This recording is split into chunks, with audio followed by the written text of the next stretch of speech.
Welcome to channel. ನೋಡಿ friends, ನಾವು ನಿನ್ನೆ ರವೆ ಲಾಡು ತೋರಿಸಿದೆ ಅಲ್ಲ ಹಿಂದಿನ ಇದರಲ್ಲಿ.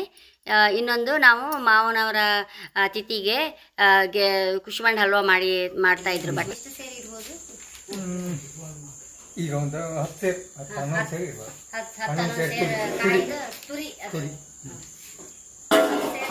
ಸಕ್ಕರೆ ಒಂದು 3 kg ಬೇಕಾಗುತ್ತೆ. 3 kg ಸಕ್ಕರೆ ಬೇಕಂತೆ. ಸಕ್ಕರೆ ಒಂದೀಗ ನೀರೊಡಿ ಮುಟ್ಟಿ ನಾವು ಬೇಯಿಸಿ ಬಾಡುವುದಿಲ್ಲ, ಅದರಲ್ಲಿ ಎಂತೂ ತೆಗೆಯುವುದಿಲ್ಲ, ಡೈರೆಕ್ಟ್ ಫುಲ್. ನೋಡಿ ಅವರೇ ಹೇಳ್ತಾರೆ, ನೋಡಿ ಅದು ನೀರು ಚೆಲ್ಲುದೇ ಇಲ್ಲ ಅಂತ. ಅವರು ಫಸ್ಟ್ ಒಂದ್ ಸೇರ್ ಸಕ್ಕರೆ ಹಾಕೊಂಡು ಮಗ್ತಾ ಇದ್ರು. ಹಾಗೆ ನೋಡಿ ಒಂದು ಅರ್ಧ kg ತುಪ್ಪ ಹಾಕೊಂಡ್ರು, 1 ಸೇರು ಪುರಿಗೆ ಮತ್ತೆ ಸಕ್ಕರೆ ಹಾಕಿ ಮಗ್ತಾ ಇದ್ರು. ನೋಡಿ ನಮ್ಗೆ ಈ ಕ್ರಮ ಎಲ್ಲ ಗೊತ್ತೇ ಇಲ್ಲ. ಆಮೇಲೆ ಕಂಪ್ಲೀಟ್ ಬೆಂದ ಮೇಲೆ ಮತ್ತೆ ಉಳಿದ ಸಕ್ಕರೆ 2 ಸೇರು ಸಕ್ಕರೆ ಹಾಕ್ತಾರೆ. ತುಪ್ಪ ಎಲ್ಲ ಆಮೇಲೆ ಹೊಸ ಆಮೇಲೆ ಬೀಜ ದ್ರಾಕ್ಷಿ ಎಲ್ಲ ಆಮೇಲೆ ಸಪ್ರೇಟ್ ಉಳಿದು ಹಾಕೋದು. ನೋಡಿ ಎಷ್ಟು ಕ್ರಮ, ನೋಡಿ ನಮ್ಗೆಲ್ಲ ಗೊತ್ತೇ ಇಲ್ಲ ಇದೆಲ್ಲ.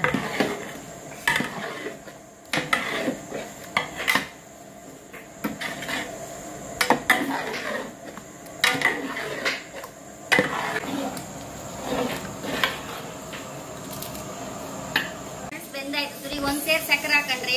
ನೋಡಿ ಈಗ 4 ಸೇರ್ 3 ಸೇರ್ ಸಕ್ಕರೆ ಹಾಕ್ತಾ ಇದ್ರು ಬೆಂದ ಮೇಲೆ. ನೋಡಿ ನಮ್ಗೆ ಈ ಕ್ರಮ ಎಲ್ಲ ಗೊತ್ತೇ ಇಲ್ಲ. ನೋಡಿ ಅವ್ರು ಯಾವಾಗ ಕೇಳಿದ್ರೆ ಹೇಳುದೇ ಇಲ್ಲ, ಎಲ್ಲ ಸುಳ್ಳು ಹೇಳಿದ್ರೆ ಅಂತ ಗೊತ್ತಿಲ್ಲ.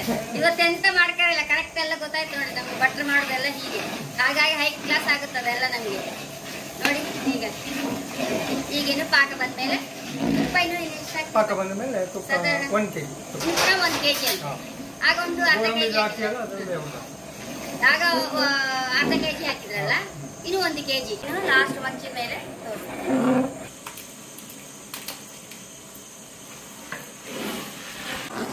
ನೋಡಿ ಫ್ರೆಂಡ್ಸ್, 1 kg ತುಪ್ಪ ಹಾಕೊಂಡು ಗೇರ್ ಬೀಜ ಹುರ್ಕೊಂತ ಇದ್ರೆ ಇದನ್ನು ಈಗ ಲಾಸ್ಟಿಗೆ ಹಾಕಿಬಿಟ್ಟು ನೋಡಿ ಫ್ರೆಂಡ್ಸ್, ಆಫ್ ಮಾಡಿದ್ಮೇಲೆ ದ್ರಾಕ್ಷಿ ಸಹ ಹಾಕೊಂಡು ನಮ್ದು ಮಚ್ಚಿದ ಹಲ್ವಾಗೆ ಹಾಕಿಬಿಟ್ಟು. ಈಗ ಪಾಕ ಕರೆಕ್ಟಾಗಿ ಬಂದಿದೆ. ಗೋಡಂಬಿ ದ್ರಾಕ್ಷಿ ತುಪ್ಪದಲ್ಲಿ ಒಂದು ಹಾಕೊಂಡ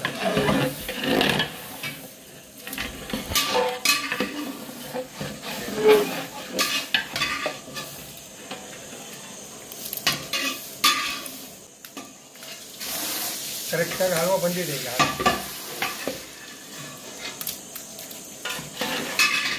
ಈಗ ನೀರಿನ ಅಂಶ ಇಲ್ಲ, ಕರೆಕ್ಟಾಗಿ ಪಾಕ ಬಂದಿದೆ, ಹಲ್ವಾ ರೆಡಿಯಾಗಿದೆ. ನೋಡಿ ಸರ್, ಖಂಡಿತ ನೀವು ಈ ಥರ ಹಲ್ವಾ ಮಾಡಿ. ನಾವೆಲ್ಲ ಆ ಸುರಿಗೆ ಬೇಯಿಸ್ಕೊಂಡು ಆಮೇಲೆ ಸಕ್ಕರೆ ಹಾಕ್ತದೆ, ಎಲ್ಲ ತುಂಬ ಡಿಫ್ರೆಂಟ್ ಕ್ರಮ ಇದು. ಖಂಡಿತ ನೀವು ಸಹ ಮಾಡಿ. ನನ್ನ ಚಾನಲ್ ಇಷ್ಟ ಸಬ್ಸ್ಕ್ರೈಬ್ ಮಾಡಿ, ಲೈಕ್ ಮಾಡಿ, ಕಾಮೆಂಟ್ ಮಾಡೋದಂತೂ ಮರಲೇಬೇಡಿ. Thank you.